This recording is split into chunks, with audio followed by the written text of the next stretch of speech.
সর্বনাশ, খড়ি কিছু শুনে ফেলেনি তো, দেখে ফেলেনি তো ওই লোকটাকে? এবার কিছু প্রশ্ন করলে কি বলবো আমি?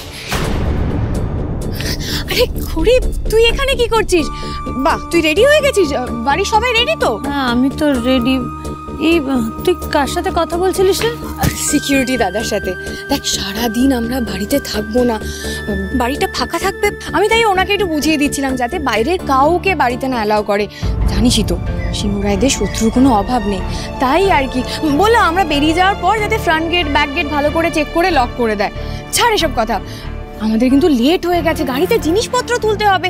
তুই রেডি, খুব ভালো কথা। বাকিরা রেডি হয়েছে তো? যদি রেডি না হয় কিন্তু ওদের তাড়াহুড়ো দিয়ে রেডি করতে হবে। চল। শোন না, বলছি সবাই রেডি হয়ে যাবে। আমি তোর সাথে না আমি একটু কথা বলবো ভাবছিলাম, কিছুতেই সুযোগ করতে পারছি না।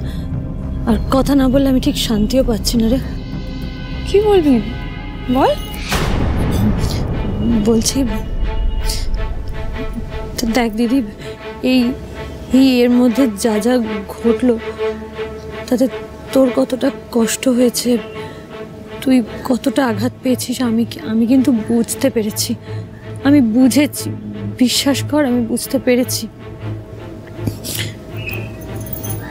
রিমঝিম তোর সন্তান নয়, পরিস্থিতির চাপে বাধ্য হয়ে অন্যের সন্তানকে তোকে নিজের বলে মেনে নিতে হচ্ছে। এটা একেবারেই সহজ কাজ নয়। আর কাজটা যে শুধু কঠিন তা নয়, এটা যথেষ্ট সময় সাপেক্ষ। এটা একদিনে সবকিছু এরকম ভাবে পাল্টে যেতে পারে না, আমিও সেটা বুঝি।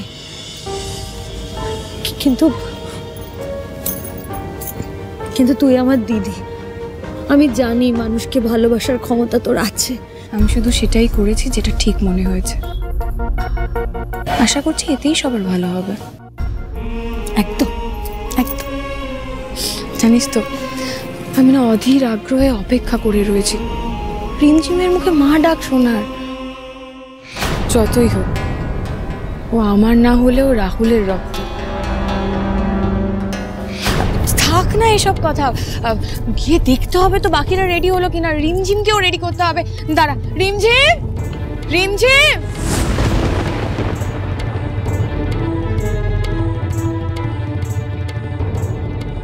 এটা কার টাকা? দিদি বল, একবার এদিকে আয় না, আয় একটু। এই টাকাটা এখানে পড়েছিল, এটা তোর? হ্যাঁ, আমারই তো টাকা। আরে তখন সিকিউরিটি দাদাকে চকলেট আনতে বলছিলাম রিমঝিমের জন্য। আমি জিজ্ঞেস করছিলাম আশেপাশের দোকান খোলা আছে কিনা, তখনই হয়তো কোনোভাবে হাত থেকে পড়ে গেছে। আমি ভেতরে গেলাম, বুঝলি তো? তুই আয় তাড়াতাড়ি। ওমা, দিদি প্রথমে যে বললো সিকিউরিটির সাথে বাড়ি দেখাশোনার ব্যাপারে কথা বলতে এসেছিল, এখন বলছে চকলেট কিনতে এসেছিল।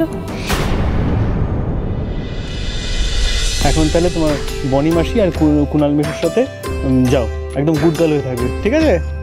আর আমরা ওখানে গিয়ে কি খেলবো বলো তো? আমরা ব্যাডমিন্টন খেলবো। তুমি খেলতে পারো তো? ঠিক আছে, আমি আর তোমার বনি মাসি মিলে তোমাকে শিখে দেবো। চলো চলো চলো।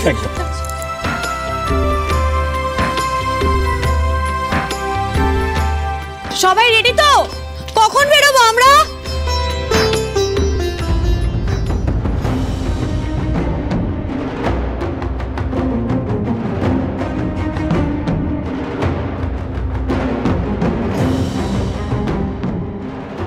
কিরে, তুই যাবি না পিকনিক? না, আমার ইচ্ছে নেই, আর না মনে অতটা আনন্দ আছে। ইউ গাইজ গো, তোরা এনজয় কর।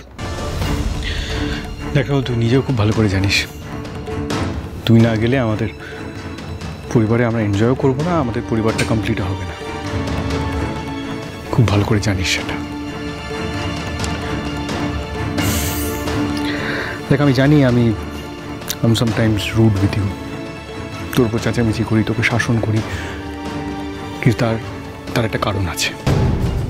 তুই জানিস আমি তোর ভালো চাই, and most importantly I want you to be happy. তুই একটা অন্যায় করেছিস, সেটা মানতেই হবে, তবে আমরা সবাই আছি, আমরা ঠিক সবটা সামনে নেব। সব কিছু ঠিক হয়ে যাবে, just give it time.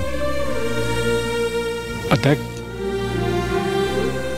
Dyuti যার এখানে সব থেকে বেশি রিয়াক্ট করার কথা ছিল, she is trying to accept it, she is trying to be normal.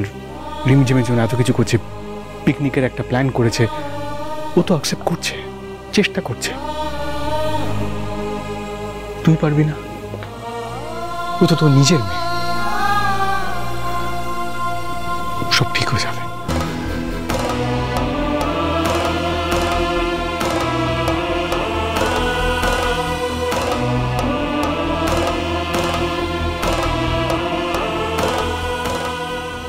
সবার আগে আমাদের ওই বড় কাটা, যেটা এই মুহূর্তে আমাদের গলায় আটকে রয়েছে, ওই রিমঝিমকে আমাদের পথ থেকে সরাতে হবে।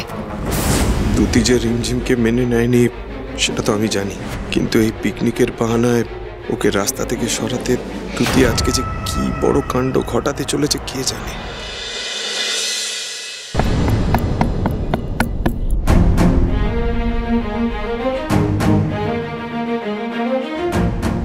আজকে আমরা কিন্তু জমিয়ে ক্রিকেট খেলবই, মিনিমাম 5টা ওভার। সবাই দুটো টিম রেডি হয়ে যাও তো। এই কি বলছো, আমরা ক্রিকেট খেলবো? কি শুনলাম, ক্রিকেট? হ্যাঁ, আমিও তো তাই বলছিলাম, এই ক্রিকেট বাদ দিয়ে সবাই একসাথে বসে একটু মজা করে গানের লড়াই খেললে হতো না, তাই না? আপনি একটা কাজ করুন, আপনি ওই রিমঝিম আর গুবলুর সাথে রুমাল চড়ে ফেলুন, সেটাই ভালো হবে। বনি, কি বনি? পিকনিক করতে এসে বসে বসে গানের লড়াই খেলবো? বোকা বোকা কথা বলবেন না তো। আমি এত কষ্ট করে ব্যাট বল সবকিছু নিয়ে আসলাম, ওই নাকি খেলবে না। সবকিছুতে আলতু ঝিমিয়ে আপনি। ঠিক আছে। এই সব কিছু না শাশুমা আপনার জন্য হয়েছে। না না না না না না না বনি যদি ইজ পারফেক্টলি রাইট। তোমাদের এই বয়সে তোমরা যদি একটু দৌড়দৌড়ি না করো তাহলে শরীর থাকবে কি করে? না আর বনি যদি তোমার সঙ্গে আমার প্রাইভেট টক আছে, এসো এদিকে এসো।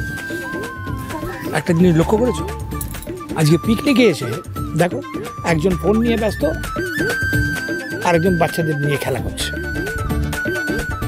আরে বাবা, এরকম যদি হয় তাহলে আমরা আমি পুতির মুখটা দেখবো কি করে, তুমি বলো তো? ঠিকই তো।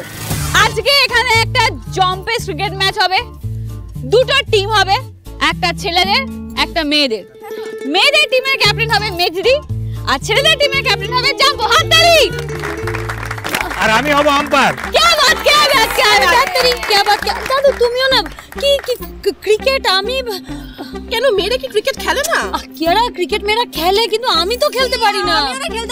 এবার যদি মেয়েরা সবাই এক টিমে হতো তো আমরা আরো হেরে যেতাম। আরে চাপ নেওয়ার কিচ্ছু নেই, আমাকে আজ অবধি ক্রিকেটে কেউ হারাতে পারেনি। আরে আমি তোকে শিখিয়ে দেবো, চাপ নিস না। বনি, তুই ব্যাপারটা ঠিক বুঝতে পারছিস না। বনি, তুমি ব্যাপারটা ঠিক বুঝতে পারছো না।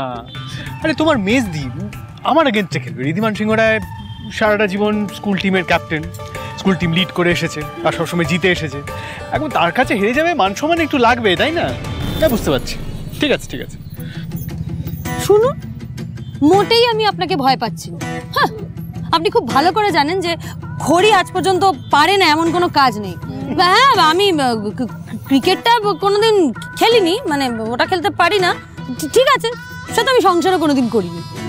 তবুও তো আপনার মতন একটা খিটখিটে লোকের সাথে এতগুলো দিন কাটিয়ে দিলাম, তাই না? তো ক্রিকেটটাও শিখে নেব। আজকের মতন কাজ চালিয়ে নিতে পারবো না? এমন কি ব্যাপার?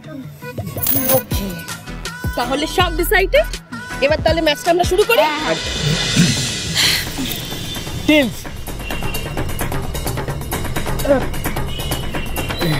হেডস, জিতে গেছি। ব্যাটিং।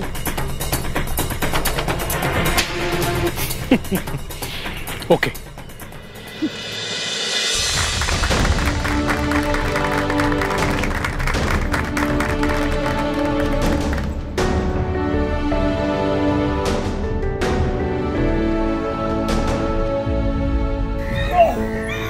চলো।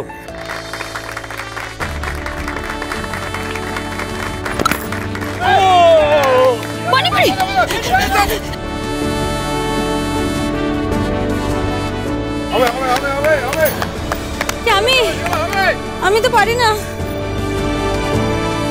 হবে। হবে না।